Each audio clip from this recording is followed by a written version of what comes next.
ஆமா பார்த்தா ஊதாரி பைய போற ஆம்பளை ஆம்பளை இந்த பார்த்தா தெரியுது. ஆமா யார் உழைச்சு வச்சு ஓட போகுது. இங்க பாருங்க ஒரு பாருங்க கண்ணாடி தான் தெரியுது கண்ணுல. ஆமா ஆனா என்ன விட எங்க அம்மா ஃபிகர் தெரியுமா?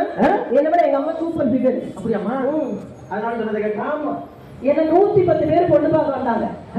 110 பேர் பொண்ணு பார்க்க வந்தாங்க தெரியுங்களா? அப்புறம் ஆமா இந்த 111 110 பேர் உன்னை பொண்ணு பார்க்க வந்தாங்களா இல்ல இது பொண்ணான்னு பார்க்க வந்தாங்களா? ஒழுங்கா போய் சொல்லு. உங்களுக்கு தான் அந்த 111 வந்தாரு பாருங்க ராஜா. அவரைதான் நான் கல்யாணம் பண்ணிட்டேன்.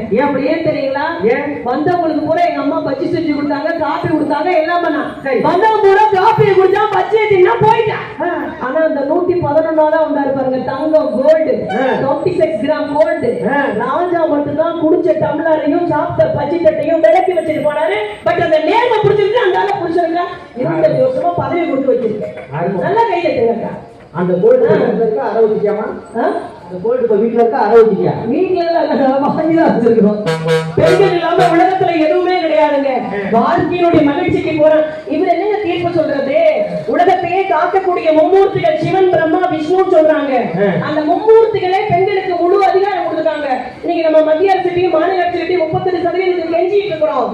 பிரம்மா தன் சரஸ்வதிக்கு நாவில் இடம் கொடுத்தாரு. பெருமாள் தன்னுடைய லட்சுமிக்கு மார்பில் இடம் கொடுத்தாரு.